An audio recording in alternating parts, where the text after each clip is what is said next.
ഒരച്ഛനും മകനും വീട്ടിൽ ഇങ്ങനെ ഇരിക്കുന്ന സമയത്ത് ജനലരികിൽ ഒരു കാക്ക വന്നിരുന്നു. ഇത് കണ്ട അച്ഛൻ മോനോട് ചോദിച്ചു, മോനെ അതെന്താന്ന്? മോൻ പറഞ്ഞു, അച്ഛാ അതൊരു കാക്കയാണ് എന്ന്. കുറച്ച് സമയം കഴിഞ്ഞപ്പോൾ അച്ഛൻ വീണ്ടും ചോദിച്ചു, മോനെ അതെന്താന്ന്? അവൻ വീണ്ടും പറഞ്ഞു, അച്ഛാ അതൊരു കാക്കയാണെന്ന്. മൂന്നാമത്തെ പ്രാവശ്യം വീണ്ടും അച്ഛൻ അതേ ചോദ്യം ചോദിച്ചു, മോനെ അതെന്താന്ന്? ഇപ്രാവശ്യം അവൻ മറുപടി പറഞ്ഞത് സ്വരം കടുപ്പിച്ചായിരുന്നു. കുറച്ച് സമയം കഴിഞ്ഞ് അച്ഛൻ വീണ്ടും ചോദിച്ചു, മോനെ അതെന്താന്ന്? ദേഷ്യം കൊണ്ട് ചാടി എഴുന്നേറ്റ മോൻ അച്ഛനോട് ചോദിച്ചു, എത്ര പ്രാവശ്യം പറഞ്ഞു അച്ഛ അതൊരു കാക്കയാണെന്ന്? വീണ്ടും വീണ്ടും ഇത് തന്നെ ചോദിച്ചുകൊണ്ടിരിക്കുന്നത്, അച്ഛൻ എന്താ പറഞ്ഞാൽ മനസ്സിലാവാത്തത് എന്ന്. അച്ഛനൊന്നും മറുപടി പറഞ്ഞില്ല. പിന്നെ പതിയെ എഴുന്നേറ്റ് തൊട്ടടുത്തുള്ള മുറിയിലേക്ക് പോയി. ഒരല്പസമയം കഴിഞ്ഞ് ആ മുറിയിൽ നിന്ന് ഇറങ്ങി വരുമ്പോൾ അച്ഛൻ്റെ കയ്യിൽ ഒരു പഴയ ഡയറി ഉണ്ടായിരുന്നു. ആ ഡയറി മകൻ്റെ മുന്നിലേക്ക് കൊടുത്ത് ആ ഡയറിയിലെ ഒരു പേജ് തുറന്ന് ആ പേജ് മകനോട് വായിക്കാൻ അച്ഛൻ ആവശ്യപ്പെട്ടു. ആ ഡയറിയിൽ എഴുതിയത് ഇങ്ങനെയായിരുന്നു: ഇന്ന് എൻ്റെ മകന് 3 വയസ്സായി. ഞാനും എൻ്റെ മകനും സോഫയിൽ ഇരിക്കുമ്പോൾ ജനലരികിൽ ഒരു കാക്ക വന്നിരുന്നു. മകൻ എന്നോട് ചോദിച്ചു, അച്ഛാ അതെന്താന്ന്? ഞാൻ പറഞ്ഞു, അതൊരു കാക്കയാണെന്ന്. വീണ്ടും അവൻ എന്നോട് ചോദിച്ചു, അച്ഛാ അതെന്താന്ന്? വീണ്ടും ഞാൻ അവനോട് പറഞ്ഞു, മോനെ അതൊരു കാക്കയാന്ന്.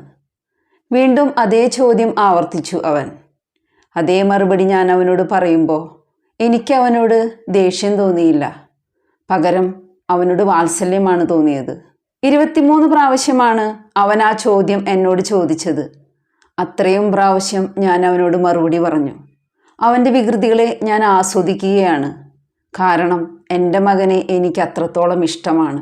അവൻ എൻ്റെ പ്രാണനാണ്. വായിച്ചു നിർത്തുമ്പോൾ ആ ഡയറി താളുകളിലേക്ക് മകൻ്റെ കണ്ണുകളിൽ നിന്നും കണ്ണുനീർ ഇറ്റിറ്റ് വീഴുന്നുണ്ടായിരുന്നു. ഈ ഭൂമിയിൽ തിരിച്ചൊന്നും പ്രതീക്ഷിക്കാതെ നമ്മളെ ആരെങ്കിലും സ്നേഹിക്കുന്നുണ്ടെങ്കിൽ അത് നമ്മുടെ അച്ഛനമ്മമാർ തന്നെയായിരിക്കും. വേറെ ഏതൊരു റിലേഷൻ നിങ്ങൾ എടുത്തു നോക്കിയാലും നിങ്ങൾക്ക് മനസ്സിലാവും. അതാര് തന്നെയായാലും ശരി, ഫ്രണ്ട്സ് ആവട്ടെ, റിലേറ്റീവ്സ് ആവട്ടെ, അതല്ല കൂടപ്പിറപ്പുകളാവട്ടെ, അവരെല്ലാം നമ്മളിൽ നിന്ന് എന്തെങ്കിലുമൊക്കെ പ്രതീക്ഷിക്കും. അവർക്കിഷ്ടമില്ലാത്ത എന്തെങ്കിലും ഒരു കാര്യം നമ്മൾ പറയുകയോ ചെയ്യുകയോ ചെയ്താൽ നമ്മളായിരിക്കും അവരുടെ ഏറ്റവും വലിയ ശത്രു. നിങ്ങൾക്കൊരു തെറ്റ് പറ്റി, അതവർക്കറിയാം. വേണമെന്ന് വെച്ച് ചെയ്തതല്ല, അറിയാതെ പറ്റിപ്പോയതാണ്. അങ്ങനെ ചിന്തിച്ചിട്ടുണ്ടാവില്ല. ഇങ്ങനെ നിങ്ങൾക്ക് വേണ്ടി 100 കൂട്ടം ന്യായീകരണങ്ങൾ കൊണ്ട് ആരെങ്കിലും ആർഗ്യൂ ചെയ്യുന്നുണ്ടെങ്കിൽ അത് നിങ്ങൾക്ക് ജന്മം നൽകിയവർ മാത്രമായിരിക്കും.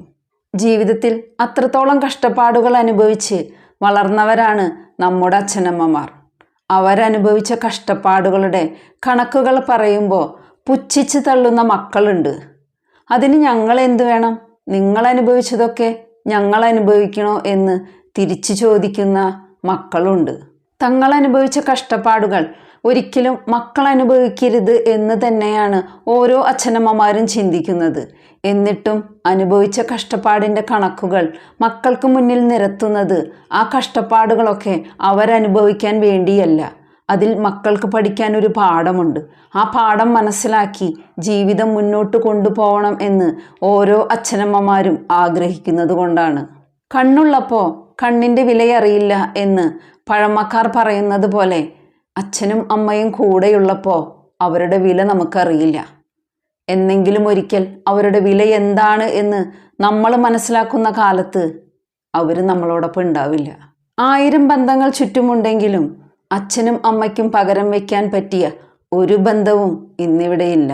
ഒരിക്കൽ ഒരു പെൻസിൽ ഇറേസറിനോട് പറഞ്ഞു, ഞാൻ ചെയ്യുന്ന തെറ്റുകളെ മായ്ച്ച് മായ്ച്ച് നീ ഇല്ലാതാവുന്നത് കാണുമ്പോൾ എനിക്ക് സങ്കടം തോന്നുന്നു എന്ന്. അതിന് ഇറേസർ പറഞ്ഞു, നീ ചെയ്യുന്ന തെറ്റുകളെ ഇല്ലാതാക്കുക എന്നത് എൻ്റെ കടമയാണ്. പോകെ പോകെ ഞാൻ ഇല്ലാതാവും, എന്നാലും സാരമില്ല, എനിക്കതിൽ സങ്കടമില്ല. കാരണം തെറ്റുകളില്ലാത്തവനായി നീ മുന്നേറുന്നത് കാണാനാണ് എനിക്കിഷ്ടം. ആ ഇറേസർ വേറെ ആരുമല്ല, നമ്മുടെ അച്ഛനും അമ്മയും തന്നെയാണ്. അവരുള്ള കാലത്തോളം നമ്മൾ ചെയ്യുന്ന തെറ്റുകളെ അവർ തിരുത്തിക്കൊണ്ടിരിക്കും. വയസ്സാകുമ്പോൾ മക്കൾക്ക് ബാധ്യതയാകുന്ന അച്ഛനമ്മമാരെ വൃദ്ധസദനത്തിലേക്കോ അല്ലെങ്കിൽ വീടിൻ്റെ ആരും കാണാത്ത ഏതെങ്കിലും ഒരു കോണിലേക്കോ ഒരു പ്ലേറ്റും ഒരു ഗ്ലാസും ഒരു സ്പൂണും അവർക്ക് മാത്രമായി കൊടുത്ത് മാറ്റി നിർത്തുന്നതിന് മുൻപ് മനസ്സിൽ ഇതൊന്ന് കുറിച്ചിട്ടേക്ക്. കണക്ക് ചോദിക്കാതെ കാലം ഇന്നേ വരെ കടന്നു പോയിട്ടില്ല. ഒരിക്കൽ നീയും ഇതുപോലെ മാറ്റി നിർത്തപ്പെടും.